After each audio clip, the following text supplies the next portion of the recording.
Hi hello दोस्तों, नमस्कार। मैं कमलेश परमार, आप देख रहे हैं वॉइस ऑफ एबोरिजिनल चैनल्स। आज भारत आदिवासी पार्टी के सांसद महोदय राजकुमार जी रोत छत्तीसगढ़ कांकेर पहुंचे और वहां पर ज़बरदस्त तरीके से स्वागत किया गया। देखिए।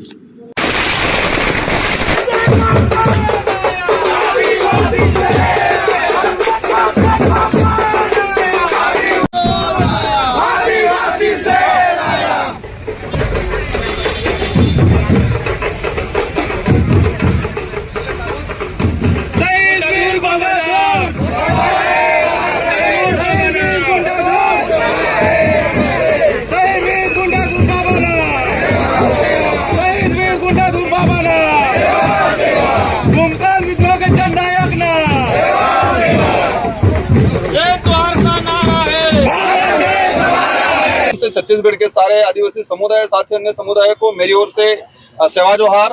बताना चाहूंगा कि मैं राजस्थान राज्य के संसदीय क्षेत्र बांसवाड़ा से आता हूं और मेरे वहां की जनता ने मुझे एक शानदार मतदान देके मुझे जिताया और भारत आदिवासी पार्टी के इकलौते सांसद के रूप में और पूरे देश के आदिवासियों का साथ ही अन्य समुदाय का जो मानवता में विश्वास करते हैं उन सब की आवाज बनने का मुझे अवसर दिया गया मेरे संसदीय क्षेत्र की जनता ने।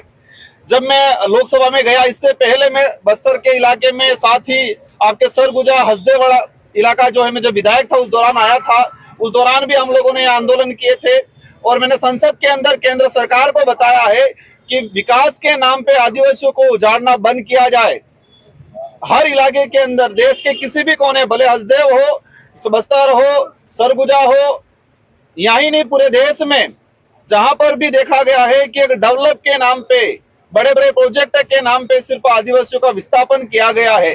और मुझे खुशी इस बात की है कि मैं इनकी आवाज बनने की मैंने कोशिश किया, लेकिन दुख भी है इस बात का कि यहाँ से भी आदिवासी समुदाय के लीडर, आदिवासी समाज का सर्टिफिकेट लगा के सांसद विधायक बनते हैं, लेकिन आदिवासियों की आवाज बनने का काम आज तक नहीं किया गया है। तो यहाँ के युवा साथियों से मेरा अनुरोध है कि इन विधायक सांसदों को ये कहा जाए कि आप जिस समाज का सर्टिफिकेट लगा के आप सांसद विधायक बने हो, उस समाज का प्रतिनिधित्व करें, उस समाज की आवाज बने, समाज के प्रति वफादार रहे, जवाबदेही रहे।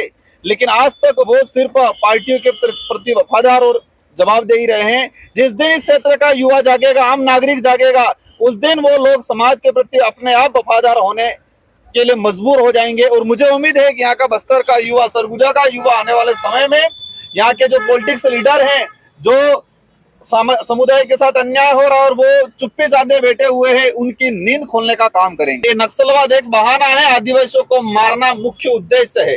हम जो लोग हथियार उठा रहे हैं उन लोगों को जाके सरकार एक डेलीगेशन जाके बात करे, उन लोगों का कुछ गलत करे, उनके सजा, कानूनी जो प्रावधान है वो सजा उनको मिले। लेकिन जो गरीब आदिवासी, जो छोटा बच्चा है, 12-15 साल की महिला है, बच्ची है, जो एक महिला है, उनके साथ उनको नक्सली कहकर मारा जा रहा है। कई किस्से मेरे भी सुने कि गांव में घर से उठा के ले जाते हैं और कहते हैं इनकाउंटर करते हैं, कैसे नक्सली मुठभेड़ में मारा गया। एक गरीब आदमी, बेसहारा आदमी जो तो वक्त की रोटी के लिए तरस रहा है, वो कैसे हथियार उठाएगा। तो जो फर्जी नक्सलाइट मुठभेड़ के नाम से आदिवासियों को मारा जा रहा है और उस बात को लेकर यहाँ के विधायक सांसद चुप बैठे हुए हैं, उनको समझना चाहिए कि समाज का प्रतिनिधित्व करना चाहिए। अगर उनके इलाके में कोई गलत हो रहा है तो उनकी जिम्मेदारी बनती है कि उस समुदाय के बीच में जाए, उस इलाके में जाए और साथ ही इनकी आवाज बने।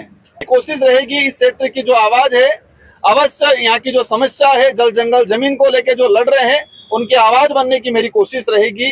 दिल्ली के संसद के अंदर युवा जागरूक बने, यहाँ के लोग एकजुट बने, छोटे छोटे समुदाय में नहीं लड़े, आपस में धर्म के नाम से नहीं लड़े और सभी लोग एकजुट होकर सरकार के खिलाफ आवाज उठाए। सरकार कोई भी हो, जनता बनाती है और जनता एक दिन ठान लेती है तो सरकार को झुकना पड़ता है। और मेरी कोशिश रहेगी हमारे पार्टी के बैनर तले इस इलाके की जो इशू है, उन सभी इशुओं को लेकर आदिवासी समुदाय को एकजुट करने की हमारी कोशिश रहेगी और इस इलाके में आने वाले समय में बड़ा आंदोलन किया जाएगा हमारी पार्टी के।